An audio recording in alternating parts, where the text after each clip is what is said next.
자, 그러면, 우리가 무엇을 가져와야 하나님이 기뻐하실까? 제가 아까 말씀드렸죠. 그러니까,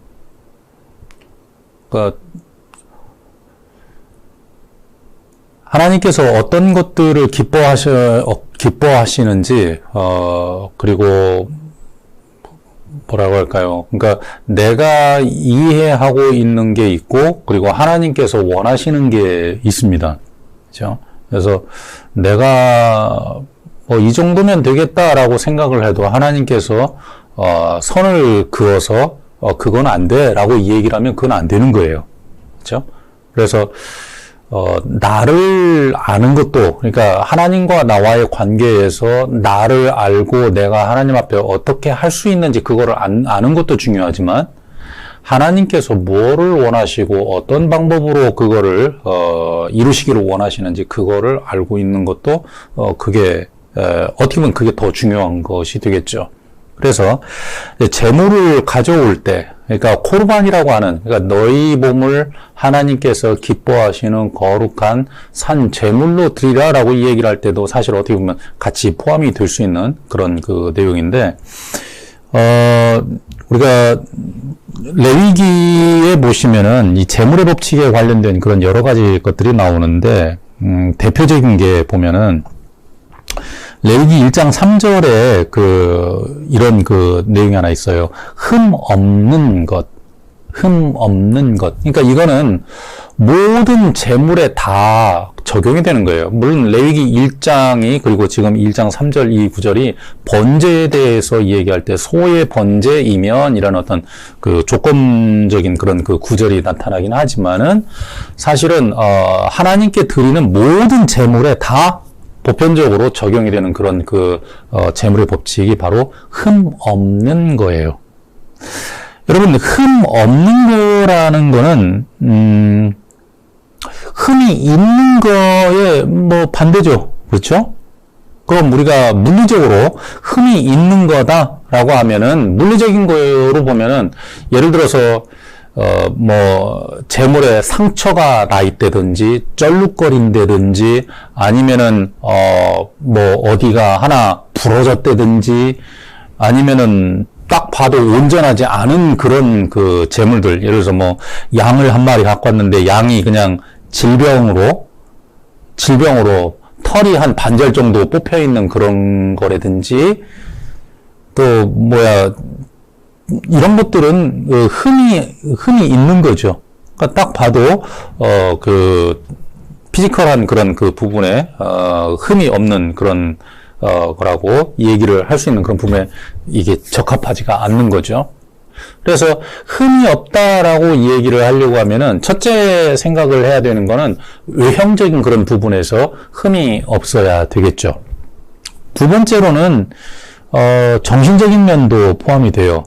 그러니까 말하자면 재물을 가져왔는데 외형적인 면에서는 아무런 그런 흠이 없어요. 근데 얘가 말하자면 미쳤어. 양 한 마리 얘가 미쳤어. 그러니까 주인이 딱 보니까 얘는 미쳐가지고 제대로 양으로서 생활을 못할 것 같아. 그래서 이번에 하나님께 뭘 하나 갖고 가긴 가야 되는데 옳다구나, 이놈 가져가자. 그래서 미친 그런 양 가져오면 안 된다는, 막 침 질질 흘리고 눈 이렇게 뻘겋게 돼가지고 이래버리면 안 되는 거죠. 그죠? 그래서 정신적인 그런 부분도 흠 없는 그런 부분이라는 데에 이렇게 카테고리 안에 들어가야 되겠죠. 그러니까 하나님 앞에 가지고 와야 되는 어떤 제물의 조건 가운데 첫 번째는 말 그대로 오케이, 흠 없는 거예요.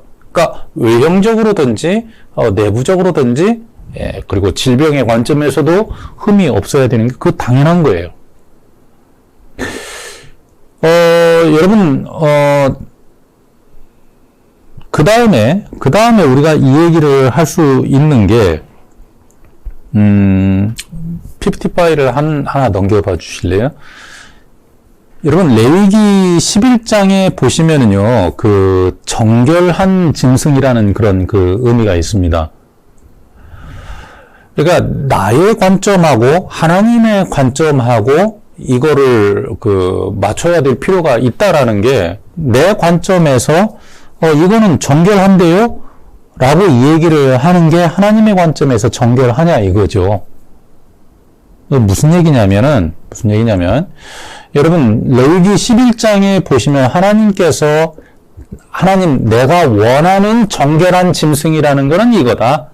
이거는 부정한 거고 이거는 정결한 거다. 라고 이렇게 말하자면 그 구분을 해놓는 그런 그 부분이 레위기 11장에 등장을 합니다. 그래서 하나님께서는 당신에게 가져와야 될 그 정결한 짐승뿐만 아니라 레위기 11장에서 이 얘기를 하는 게 뭐냐면, 내 백성인 너희들도 이렇게 부정한 짐승들로 너희들을 부정하게 해서는 안 된다 라고 해서 너희도 정결한 그런 상태를 유지를 해야 된다 라고 그렇게 이 얘기를 하시는 게 그게 레위기 11장부터의 그 말씀이죠. 여러분, 정결하다, 부정하다라는 게 어떻게 그 여러분 머릿속에 뉘앙스로 느껴지세요? 정결하다, 부정하다라는 거를 우리는 흔히 어떻게 이해를 하냐면 깨끗하다, 깨끗하지 않다라고 생각을 해요.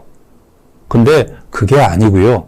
그게 아니고 엄밀하게 말하자면은, 아까도 얘기했지만 엄밀하게 말하자면은 하나님께서 당신의 의지를 따라서 이건 내가 받겠다, 받지 않겠다라고 이 얘기 하시는 거예요. 이렇게 말하면은 좀 난해하죠? 깨끗하다, 깨끗하지 않다라는 개념이 아니라 내가 받겠다, 받지 않겠다라고 하는 거라고요. 그러니까 무슨 말이냐면은 기준이 누구한테 있는 거냐면은 하나님께 있어요. 내가 보니까 얘 깨끗한데요? 그게 아니에요. 그냥 하나님께서 이거는 받지 않겠다라고 말씀하신 거예요. 그거를 부정하다라고 얘기를 하는 거고, 이건 내가 받겠다라고 이 얘기를 한 거를 정결하다라고 얘기를 하는 거예요. 여러분, 돼지고기 맛있어요? 안 맛있어요? 이렇게 얘기하면 이제 머릿속에서 저 양반이 무슨 얘기를 들으려고 갑자기 이게 부정한 얘기하는 거 보니까 돼지는 부정하다라고 얘기하려고 지금 저 얘기하는 거구나. 근데 돼지고기는 맛있단 말이야. 이렇게 생각하실 수 있는데, 여러분 그냥 놔두고, 하나님께서 돼지는 부정하다라고 그랬어요. 근데 한국 사람들 정서에서 여러분 돼지 먹어요, 안 먹어요?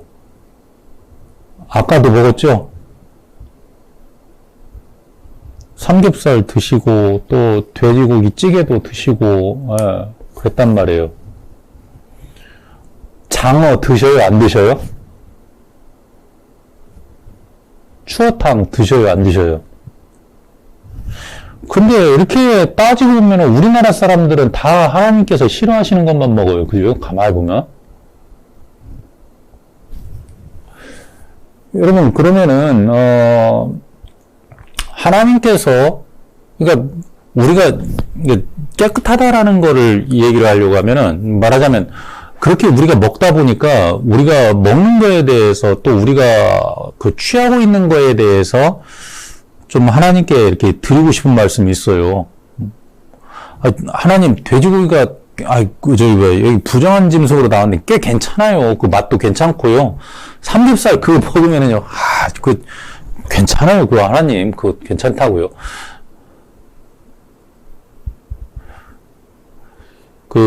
우리가 성지순례를 가거나, 이제 저희가 그 현장 수업을 자주 하지 않습니까?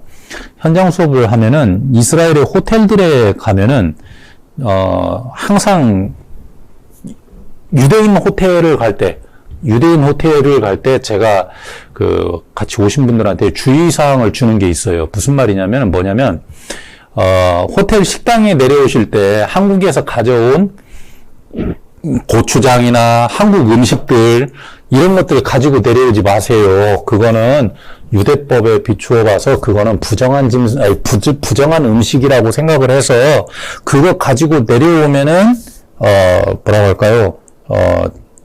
말하자면 그거 먹지도 못하고, 그리고 이스라엘에는 호텔들을 이렇게 계속 순회하는 그런 그 랍비들이 있어요.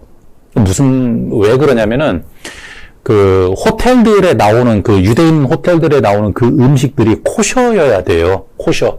그러니까 유대인 음식법에 기준에 맞는 음식들이어야 되는데, 만약에 음식 기준에서 벗어난 음식들이 나오면은, 경고를 먹고, 경고가 누적이 되면은 호텔 영업 정지까지도 될 수가 있어요.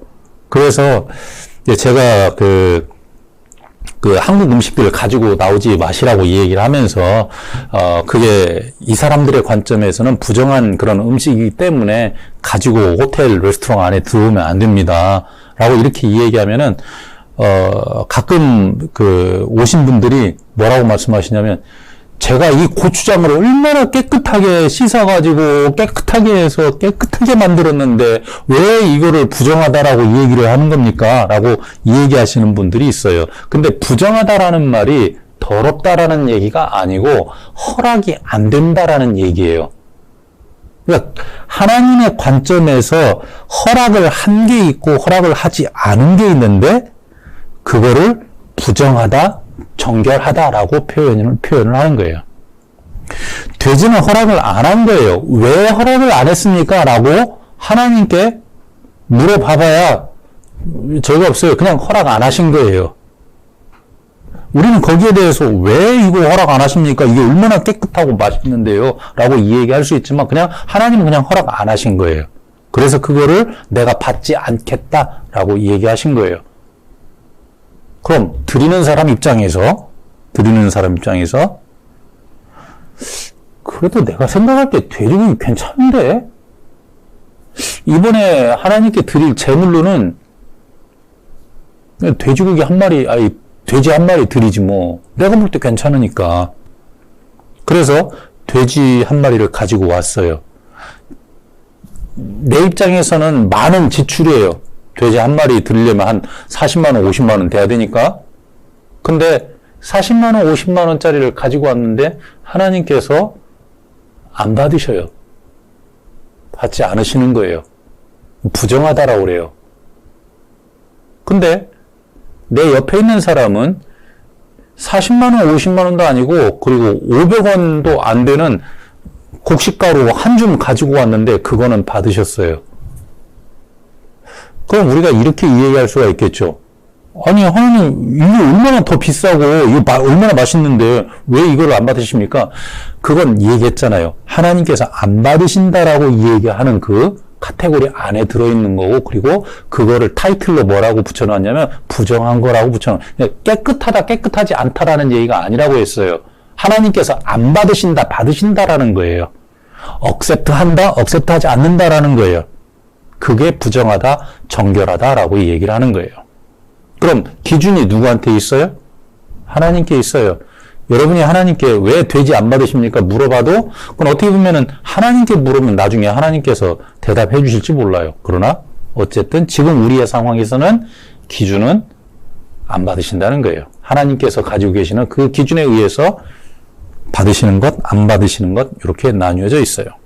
그럼 여러분 드리는 사람의 입장에서는 내 관점을 따라야 되는 거예요. 받으시겠다라고 얘기하는 그분의 관점을 따라야 되는 거예요? 당연히 그분의 관점을 따라야 되는 거예요. 그러니까 결론적으로 무슨 말이냐면 이 레위기 11장이 나왔을 때 하나님 왜 돼지고기는 왜 안 돼요? 왜 장어는 왜 안 되는 겁니까? 왜 미꾸라지 얼마나 맛있는데 왜 그거는 안 되는 겁니까? 이 얘기 해봐야 의미가 없다고요. 딱 이거는 하나님께서 받으신다 안 받으신다 라고 되어 있기 때문에 거기에서 우리가 억셉트를 해야 되는 거예요. 그래요. 그래서 정결하다라고 이 얘기를 하는 거는 바로 그분의 관점이에요. 이렇게 얘기하면은 여러분이 참 난감할 수 있어요. 아니, 내 입장에서 깨끗하다라고 얘기를 한 건데 그분의 입장에서 생각을 해라? 근데 제가 드리는 말씀이 여러분한테 참 감사하고 은혜로운 말씀이라는 거를 기억을 해야 돼요. 받으시고 안 받으시고 한다는 거를 드리는 사람의 관점에서 평가를 하는 게 아니라 받으시는 분의 관점에서 평가를 한다는 것이 굉장히 중요한 거예요. 차 띄고 포 띄고 단도직입적으로 물어볼게요. 여러분은 정결해요?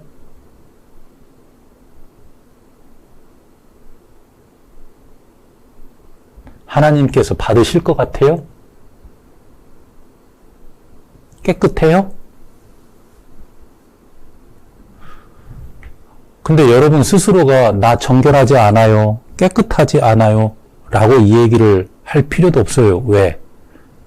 얘기했잖아요. 그걸 판단하시는 분은 누구라고요? 받으시는 분이 판단하시는 거예요. 여러분 스스로가 여러분 스스로를 볼 때 난 부정해요.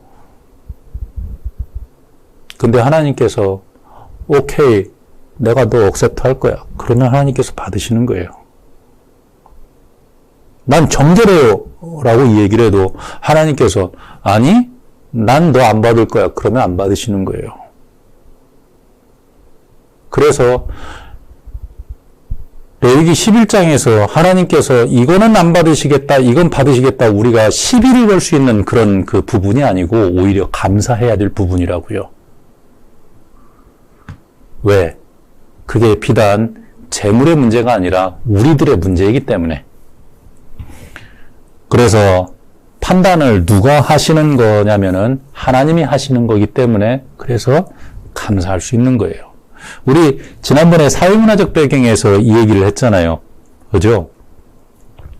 성경의 관점에서 야곱은 대단한 거를 이룬 그런 사람으로 비춰지지만은 성경의 사회문화적 그 관점에서 봤을 때 야곱은 아주 수치스러운 사람이에요. 남자답지도 않고 맨날 거짓말이나 하고 자기 가정 돌보지도 않고 형 에서의 군대가 쫓아온다고 보니까 자기 가정 놔두고 도망가 버린 사람이에요.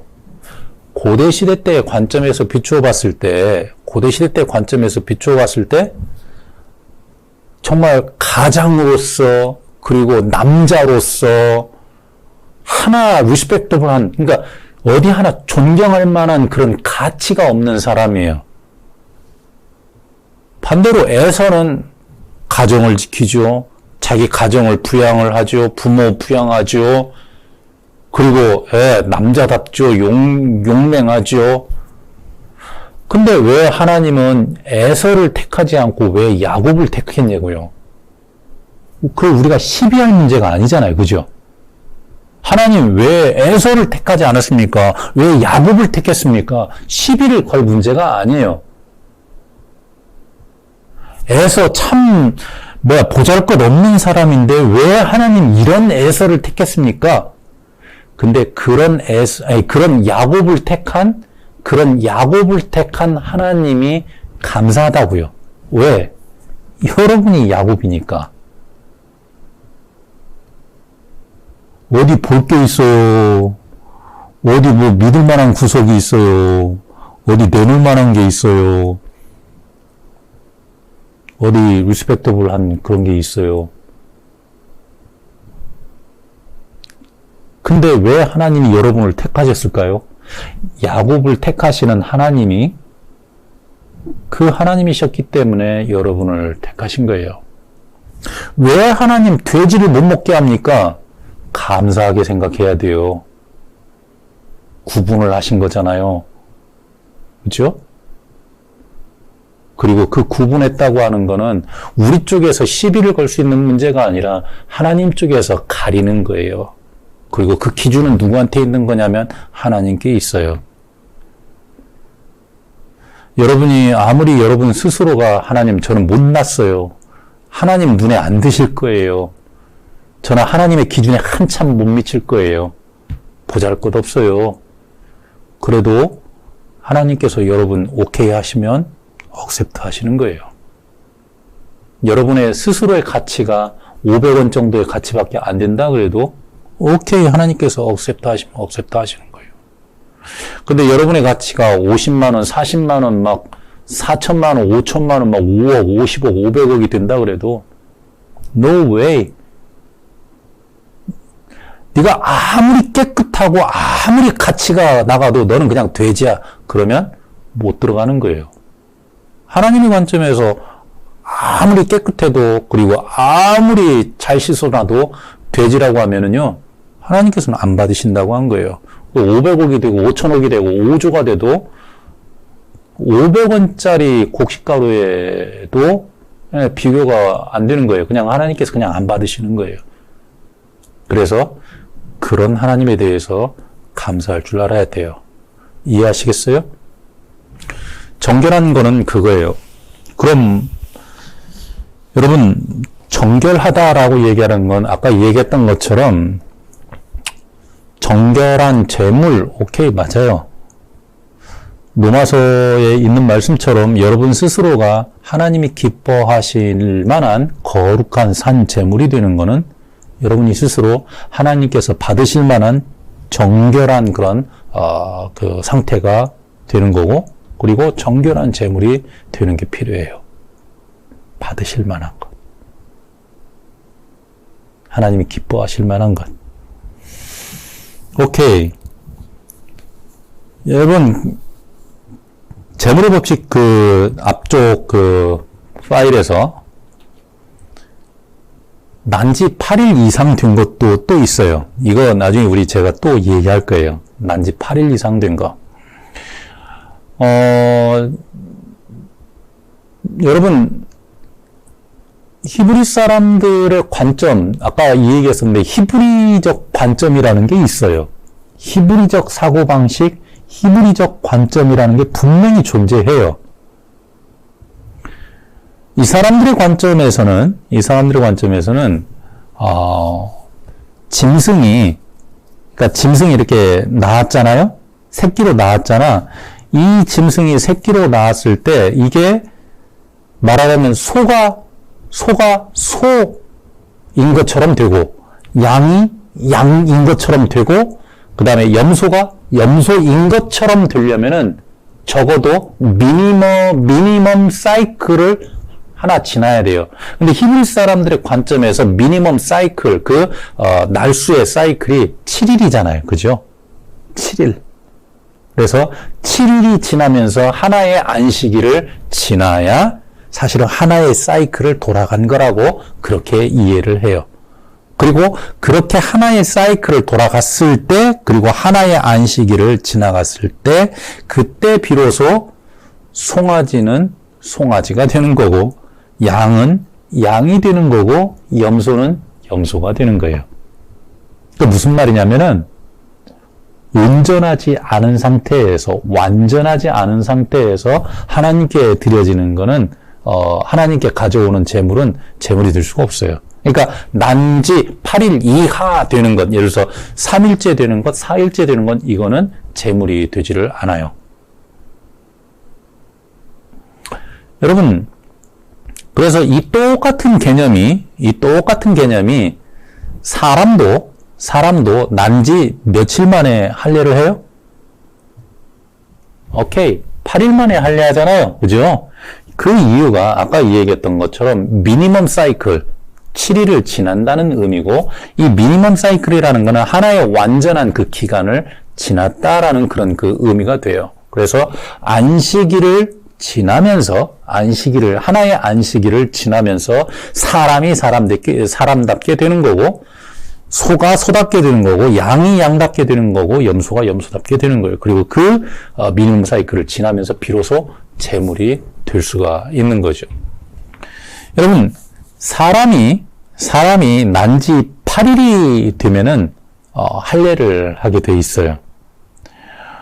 할례를 한다라는 것 자체가 어떻게 보면은 그 예식적인, 그러니까 그 표면상으로는 말 그대로 남자의 성기의 표피를 잘라내는 건데, 잘라내는 데에 문제가 있는 게 아니고, 표피를 잘라내면서 동시에 거기에서 피를 내는 게 그게 그 할례 예식이죠.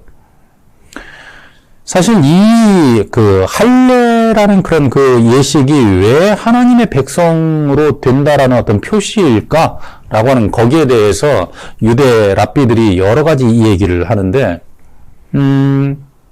기본적으로 뭐라고 얘기를 하냐면은, 피를 드렸다라고 이 얘기를 하는 그러니까 피를 보였다라고 이 얘기하는 것 자체와 연결을 해서 하나님께 제물을 드리고, 그래서 피를 드리고, 그래서 하나님께 제사를 드릴 수 있는 어떤 그런 그 카테고리 안에 들어오는 사람이다. 그래서 하나님의 그 백성의 카테고리 안에 들어갔다라는 그 표시로서 자기 몸에서 피를 내는 그런 그 예식이라고 유대 랍비들은 보통 해석을 해요. 그래서 할례 예식에서 중요한 거는 표피를 떼어내는 게 중요한 게 아니고, 성기에서 표피를 떼어내는 그 행위 자체가 중요한 게 아니라 피를 낸다라는 게 그게 중요한 그런 의미라고 얘기를 하죠.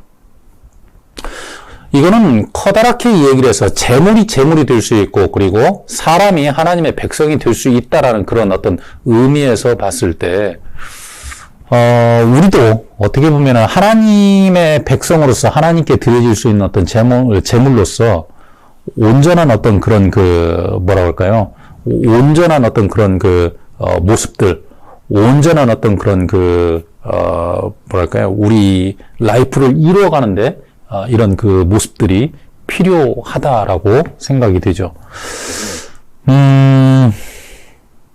사실 하나님의 백성이 되고, 그리고 하나님께서 기뻐하시는 사람이 되고 하는 데는 뭐 꼭 7일이 지나야 됩니까? 꼭 그렇지는 않은 것 같아요. 왜? 여러분, 교회를 30년을 다녀서 하나님의 나라에 간다, 이렇게 이 얘기를 하면은 굉장히 어려운 문제가 돼요. 사실은 예수님 그 우편에 있던 강도도 보면은, 아니 거기서 달려있다가 예수님하고 같이 달려있다가 주께서 당신이 거기에 있을 때 저를 좀 기억해 주십시오. 그 말 한마디 한 거 그거 가지고도 네가 오늘 나와 함께 낙원에 있을 것이다 라고 그렇게 이야기를 하기도 했고, 그리고 성경의 여러 군데를 봐도 시간적인 것이 그렇게 큰 의미가 없는 걸로 그렇게 이해가 되기도 해요. 여러분, 그렇다면 온전하게 된다라는 어떤 그런 그 의미 역시 어떻게 보면은, 그러니까 시간적으로 물리적으로 7일이다 8일이다 라고 하는 어떤 그런 그 개념을 넘어가는 것이 아니라, 어떻게 보면은 아까 얘기했던 것처럼 안식이라고 하는 그런 그 개념을 넘어가는 것 자체가 중요하다라고 얘기할 수 있어요. 여러분, 안식이라고 이 얘기를 하는 거는 7일의 개념이 분명히 있지만, 그러니까 날수로 7일의 개념이 있지만, 안식이라고 하는 그 개념에 들어가는 그런 그 사람들은 자기 자신을 온전히 그 하나님 안에서, 그리고 하나님께 자신을 의탁하고, 그리고 하나님의 그 은혜 안에서 살 수 있는 그런 그 사람을 이 얘기를 하는 거가 되겠죠. 예를 들어서 교회에 나온 지 딱 하루 됐어요. 교회에 나온 지 딱 하루 됐어. 근데 목사님 말씀을 1시간 듣고 온전히 자기 자신을 하나님의 그 말씀에 의지하고, 그리고 하나님의 안식에 들어가 버린 사람이 있어요. 그런 사람이 하나가 있고, 나온 지 하루도 안 되고, 그리고 말씀 듣는 그 중에 하나님의 그 안식 안에 그냥 들어가 버린 사람이 있는가 하면, 예를 들어서 30년이 지나고 그리고 장로가 됐는데도 하나님 안식에 들어가지 못하는 사람이 있다고 하면은 이건 시간의 문제는 아니잖아요. 그러니까 자신이 하나님 앞에 어떻게 온전하게 되느냐, 7일의 문제냐, 안식일의 문제냐라고 얘기를 할 때 물리적으로 시간의 문제가 아니라 안식일을 지난다라고 하는 거기에 의미를 더 두어야 된다라고 이 얘기를 하는 거예요.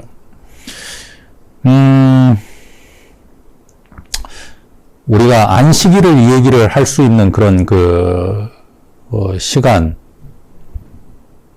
지금이 8시 55분인데 짧게 잠깐만 이 얘기를 하고 이 다음으로 넘어가 보죠. 제7일은 안식한다. 일을 안 해야 된다. 안식일은 일을 안 하는 거예요. 근데 신약적인 관점에서, 구약적인 관점에서도 마찬가지예요. 일을 안 한다는 거는 노동을 안 한다는 것이 아니고, 노동을 안 한다는 게 아니고, 자기의 일을 쉬는 거예요. 자기의 일을 쉬는 것. 여러분, 자기의 일을 쉬는 게 뭐예요? 여러분이 먹고 살기 위해서는 여러분이 일을 해야 먹고 사는 거잖아요. 그러니까 세상에서 먹고 살기 위해서는 스스로 이마에 땀을 흘리고 스스로 일을 해야 먹고 사는 거예요. 근데 7번째 날 안식을 하고 쉬게 되면은 그날은 어떻게 살아요? 그 안식하는 바로 그 날에는, 안식한다라는 말은 내가 나를 위해서 일을 하고 먹고 살아야 되는 거를, 그거를 그만두는 거고, 그리고 그 날은, 그렇죠, 하나님을 위해서 서빙하는 날이고, 하나님을 위해서 하루를, 그렇죠, 사는 날이에요. 그럼 이 날은 내가 나를 위해서 일을 한 날이 아니기 때문에, 나머지 날들처럼 내가 나를 위해서 일을 한 그 날에 내가 나를 위해서 일을 해서 거기에서 먹고 살았는데, 이 날은 내가 나를 위해서 일을 한 날이 아니기 때문에 이 날에는 내가 굶게 되겠네요? 그쵸? 근데 안식일의 법칙이 그게 아니잖아요. 이 안식일에 하나님을 위해서, 그러니까 내가 나를 위해서 일하는 그거를 그친 그 날에 하나님을 위해서 살았는데, 그럼 이 날에 나는 뭐 먹고 살아요? 하나님께서 주시는 걸로 먹고 산다, 그 말이에요. 그죠? 이 이야기가 어디에서 나왔냐면은 광야를 지나던 이스라엘 백성들에게서 나왔죠. 맞아요. 맨 처음에 출발은 창세기였지만 그거를 실제적으로 이스라엘 백성들이 보고 알 수 있게 된 것이 바로 이 광야 40년의 그 기간이었잖아요. 그렇죠? 이스라엘 백성들이 평상시에는 아침에 일어나서 만나를 그날 거를 얻었어요. 근데요, 여러분, 평상시의 날에는, 평일에는, 이거 말하자면, 월, 화, 수, 목, 예를 들어서 이렇게 지나갈 때는 그날 먹을 것만 거두면 됐어요. 근데 욕심내가지고 이틀치를 거두면 하루 건 어떻게 됐어요? 네, 그렇죠. 썩어버렸어요. 그래서, 이게 평상시의 법칙은 뭐냐면, 그날 먹을 거 그날 거두는 거예요. 근데요, 똑같이 금요일날 갔을 때는 그날에는 이틀치를 거둔다고 그랬어요. 이틀치를 목요일 날에는 또는 화요일 날에는 이틀치를 거두면 나머지는 썩어버렸는데, 금요일 날에는 이틀치를 거둬도 썩지가 않았어요. 왜? 그렇죠. 금요일 날 이틀치를 거두고 토요일 날 말하자면 하나님을 위해서 내가 나를 위해서 일하던 그 시간들을 버리고 하나님을 위해서 토요일 날 안식하고 쉬었더니, 그날에 내가 나를 위해서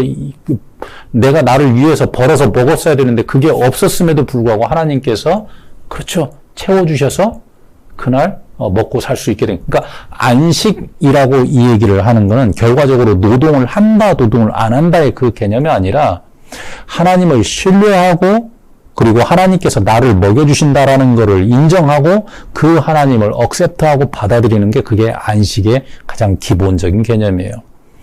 이 세상에 있는 모든 사람들이 내가 나를 위해서 살아요. 근데 하나님을 위해서 살아도 굶지 않고 하나님께서 공급해 주신다라는 바로 그 사실을 받아들이는 게 하나님의 안식에 들어가는 거죠. 여러분과 제가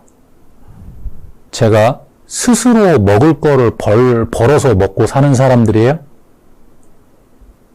옛날 성경시대 때의 제사장들이 그랬어요.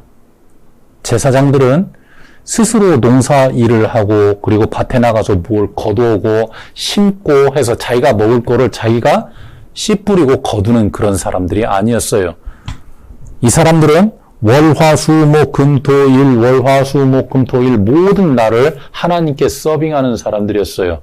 그럼 이 사람들은 대체 내가 나를 위해서 일을 하고 그리고 먹을 거를 위해서 일을 하지 않는데 이 사람들은 그럼 어떻게 사는 거예요? 그렇죠. 하나님께서 공급하시는 걸로 이 사람들은 살았어요. 그래서 이 사람들은 온전히 하나님의 안식에 들어가 있는 사람들이라고 이 얘기를 했던 거고, 이스라엘 백성들 가운데는 그렇죠. 예, 첫째 날에서부터 여섯째 날까지 열심히 일을 하고 그리고 일곱 번째 날에 하나님의 안식에 들어가서 하나님께서 나를 먹여 살리고 있다는, 내가 하나님을 의지하면 내게 공급해 주신다라는 것을 확인하는 그런 날이었어요. 어떻게 보면은 세상에 있는 많은 그런 성도들이나 또는 사역자들이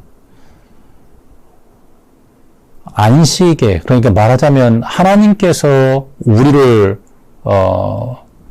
공급하시고 우리를 먹이시고 그리고 하나님은 그런 분이시고 내가 그 하나님을 섬기고 있는 거고 그 하나님께서 나를 인도하실 것이고 그리고 어김없이 이번 주에도 다음 주에도 그리고 앞으로 영원히 내가 그 하나님을 신뢰하고 그 하나님 안에 있는 동안에 그 하나님께서 모든 것들을 내게 채워주실까라는 그 사실에 대해서 신뢰하고 믿어야 함에도 불구하고 그거를 믿지 못하는 그런 사람들이 있다라고 한다면, 그렇죠. 온전한 그런 재물이 되는 거는 어렵겠죠. 안식일을 30년을 지나도 안식일에 들어가지 못하는 거겠죠. 40년을 지내도 7일이 지나고 8일째 재물이 될 수 있다고 얘기하는데 거기에 못 들어가는 그런 재물이 되는 거예요.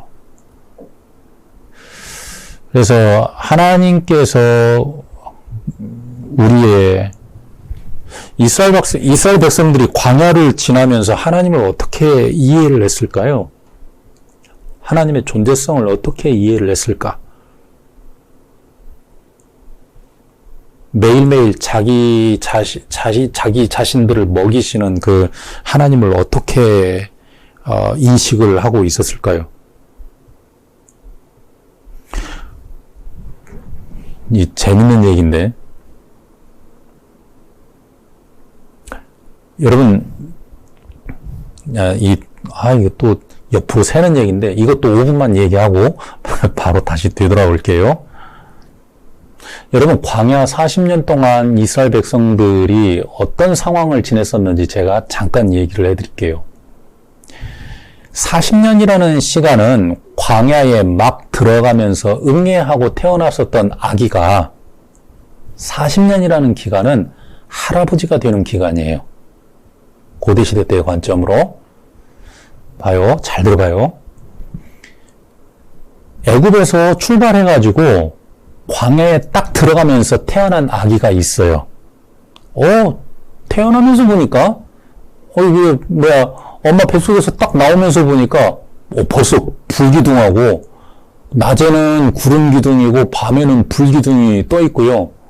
다음날 아침에 일어났더니, 만나를 먹고, 그리고, 조금 배고프다고 하니까 막 메추라기들 떨어져서 메추라기 먹고, 그러네요. 여러분, 광야를 지날 때 이스라엘 백성들의 옷이 헤어지지를 않았어요. 신발도 닳아지지를 않았어요. 유대인들의 재밌는 얘기를 보면은 뭐라고 하냐면은 옷이 헤어지지 않았다니까, 그럼 헤어지지 않은 그 옷을 어떻게 입고 40년을 지내냐 그랬더니 유대 그 랍비들, 사실 이건 미드라시에 나오는 얘기인데 뭐라고 얘기하냐면 애기 때 입었던 옷이 저절로 커지면서 40살 될 때까지 입었대요. 이건 재밌는 얘기. 신발도 저절로 알아서 커졌대. 이걸 재밌는 얘기라고만 얘기할 수 없는 게, 아니 하늘에서 매일같이 만나가 내렸다는 그걸로 비춰보면 뭐 불가능한 그런 얘기도 아닐 것 같아요. 저절로 커지고 하나도 닳지 않고,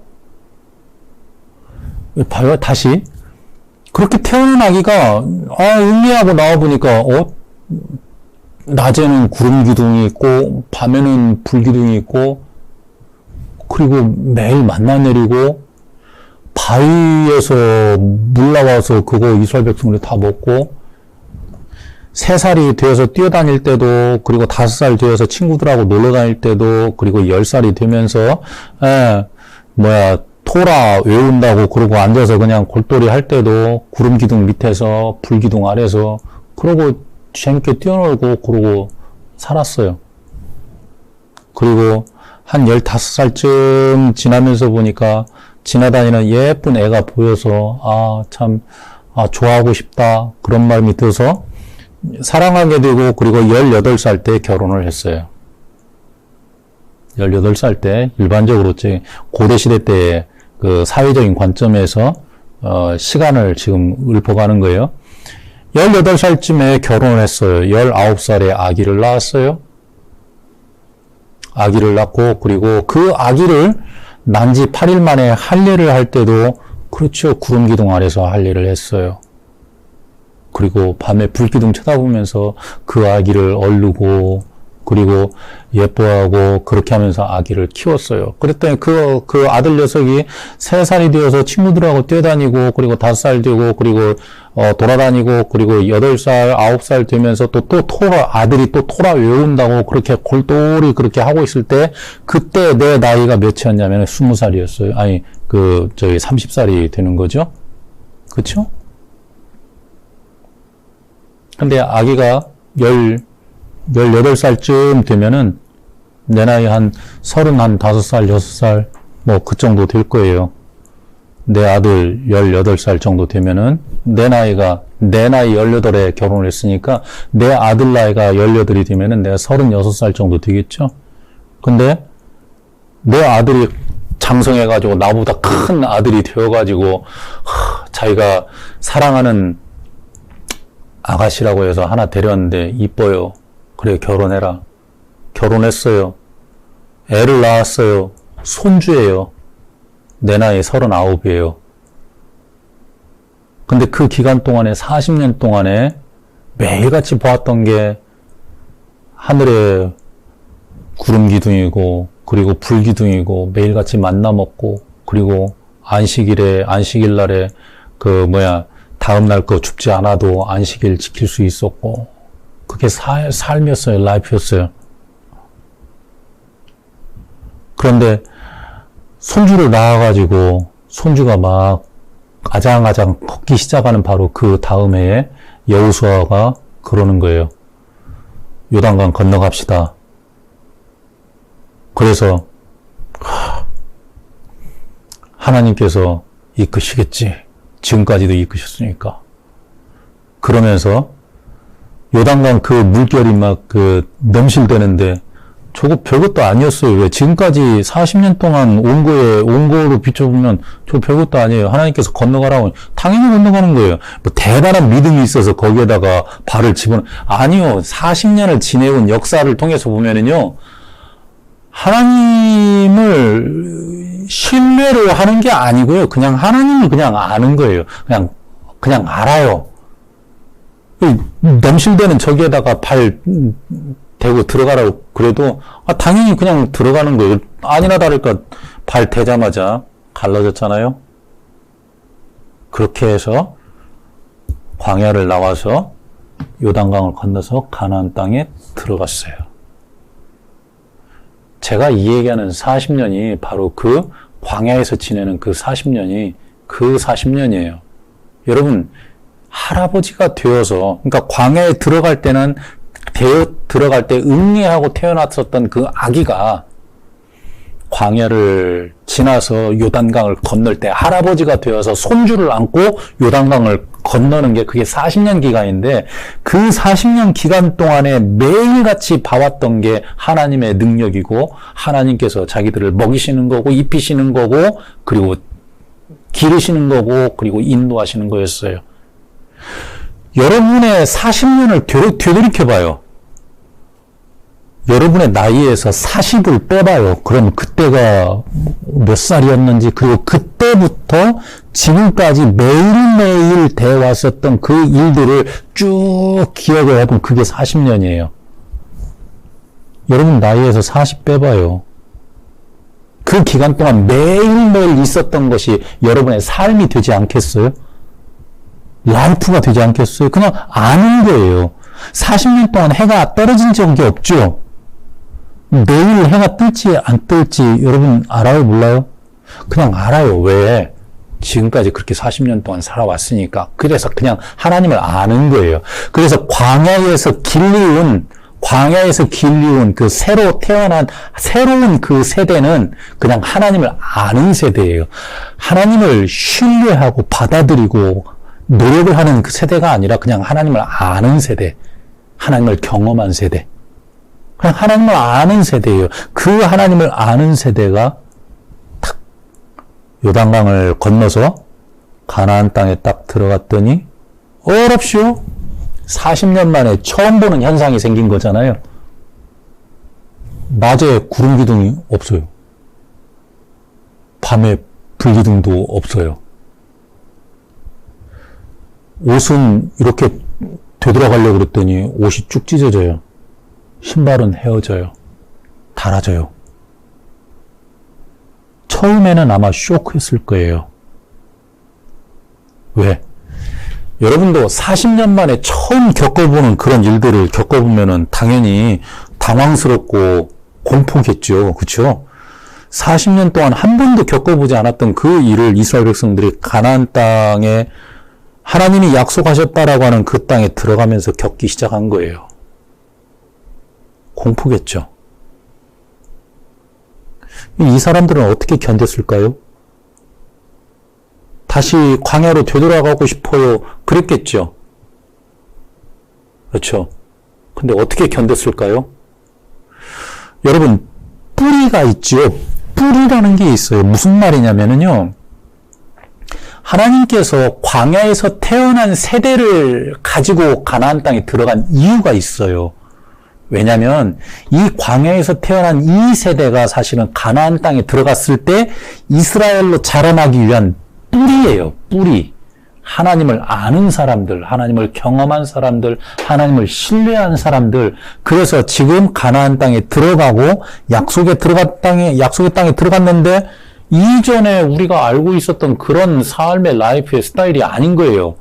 옷은 찢어지고 신발은 헤어지고 그리고 불기둥도 없고 구름기둥도 없는 그런 시대가 돼버렸어요. 그래도 이 사람들이 견딜 수 있었고 그리고 이스라엘 백성들이 가나안 땅에 정착할 수 있었던 것은 바로 광야에서 하나님을 경험했었던 세대가 하나님을 경험했었던 바로 그 뿌리를 가지고 하나님은 지금도 여전히 살아계시고 지금 이렇게 척박한 삶이라고 해도 하나님이 존재하지 않으시는 게 아니고 분명히 있다라고 하는 것을 가르쳤기 때문에 그래서 하나님께서 그 광야에서 새로 태어난 그 세대를 가지고 가나안 땅에 들어가시겠다라고 하는 기본적인 의도가 바로 그거였어요. 신뢰. 그냥 하나님을 아는 것. 불신하는 게 아니라 하나님을 그냥 알고 받아들이는 것. 그냥 그건 전제예요. 그냥 해가 뜨는 것처럼 그냥 하나님이 계시는 거예요. 그래서 하나님 없을 것 같아요 라고 가나안 땅에 들어가서 후세대들이 이 얘기해도 No way. 하나님 있어. 내가 경험한 거야. 내가 너를 광야에서 낳았어. 내가 너를 광야에서 낳아서 내 손으로 안고 자기 손자한테 하는 말이에요. 내 손으로 안고 요단강 내가 너를 건너왔어. 하나님 계셔. 그래서 그 손자가 다시 하나님을 신뢰할 수 있는 그 마음을 가지고 하나님의 안식에 들어가는 거예요. 그 손자는 또 그 아들을 낳아서 하나님이 계신다는 것을 가르쳐주고 그 안식에 들어갈 수 있도록 하는 거예요.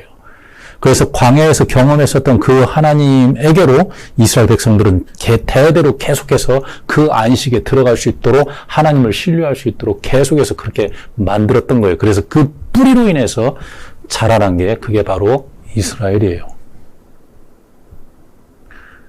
여러분이 안식에 들어가지 않으면 여러분이 하나님을 신뢰하지 않고 하나님을 경험하지 않으면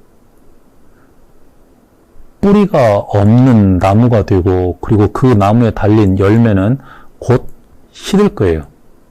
여러분의 교회와 여러분의 자녀 그리고 우리 주변에 내 주변에 있는 성도들이 어떻게 보면 그 성도들을 걱정하고 교회가 왜 200명이 안 되나 300명이 안 되나 그거를 걱정해야 되는 게 아니라 여러분 자신이 광야에 하나님의 안식을 경험하지 못한 거를 그거를 걱정을 해야 되는 거예요. 하나님에 대한 이해가 없으면 하나님에 대한 경험이 없으면 가나안 땅에서 견딜 수가 없는 거예요. 왜 난지 8일 안식일을 지나라고 하는 그런 제물이 하나님의 제물이 될 수 있다라고 했는 하나님을 신뢰하지 않으면은 하나님을 전적으로 받아들이지 않으면 하나님을 알지 못하면 하나님에 대해서 이해할 수 없고 하나님에 대해서 가르칠 수가 없고 내가 경험하지 않은 하나님을 어떻게 가르쳐요? 내가 알지 못하는 하나님을 어떻게 이해를 시켜요? 내가 하나님의 안식에 들어가지 않았는데 어떻게 하나님의 안식에 들어가라고 성도들을 가르쳐요? 그러니까 성도들을 걱정할 게 아니라 여러분을 자신을 걱정을 해야 된다고요. 내가 광야에서 하나님을 경험해 보지 못했다? 하나님을 알지 못한다? 그럼 우리의 걱정의 대상이 100명에서 200명이 못 되는 거를 걱정하는 게 해야 되는 게 아니고 하나님을 경험하지 않은 나 자신을 걱정을 해야 되는 거예요. 어떻게 보면은 하나님을 경험했다라고 얘기를 하면 사실은 한 명이든 내가 뿌리가 되어서 키울 수 있는 그런 또 다른 뿌리들이 그게 하나든 두 개든 사실은 그렇게 큰 의미는 없어요. 왜? 우리는 배가의 법칙을 알거든요. 하나님께서 여러분에게 한 교회당 100명씩 키워라 그렇게 말씀하신 적 있어요? 1000명씩 키워라고 말씀하신 적 있어요? 그게 아니라 그냥 전하라고 그렇게 말씀하셨던 것 같은데? 그렇지 않나요? 여러분 스스로가 말하자면 증인이 되고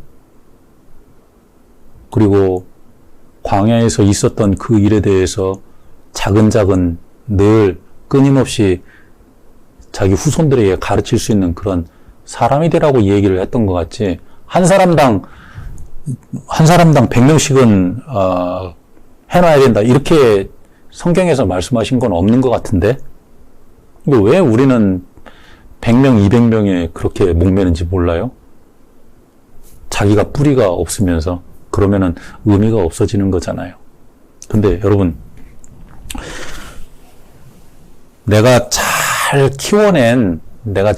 키워내고 그리고 잘 내가 경험한 그 하나님을 잘 가르쳐서 정말 신실하게 잘 가르치고 그렇게 해서 잘 키워낸 그런 성도가 여러분 주변에 2명, 3명이 된다고 해도 배가의 법칙으로 따지자고 하면은 몇 년 안 돼서요. 수천 명이 될 수 있어요. 수천 명, 수만 명이 될 수 있어요. 그게 하나님 나라의 기본적인 법칙이에요. 그러니까 하나님은 사람 수에다가 이렇게 포커싱을 한 게 아니라 어디에다가 포커싱을 했냐면은 네가 증인이 되라. 네가 가르치라. 거기에 포커싱을 했어요. 증인이 되고 가르치는 거는 내가 보지 않은 거면은 이 얘기를 할 수가 없는 거고 경험을 하지 않은 거면은 이 얘기할 수 없는 거예요. 증인이 되라는 말은 경험을 했다라는 얘기가 되고 그리고 봤다라는 그런 얘기가 되는 거예요. 그죠? 여러분이 안식에 들어가야만 아니 정확히 얘기를 하면 광야를 지나야만 가나안 땅에 들어갈 수 있고 가나안 땅에 들어가서 여러분의 후손들을 가르칠 수가 있는 거고 안식을 경험을 해야만 사람들에게 안식에 들어가라고 이 얘기를 할 수가 있는 거예요. 여러분이 스스로 재물이 되어야 된다고 해서 난지 8일 이상 된 거에 대해서 제가 이렇게 같이 연결을 해서 제가 말씀을 드린 거고요. 우리 다음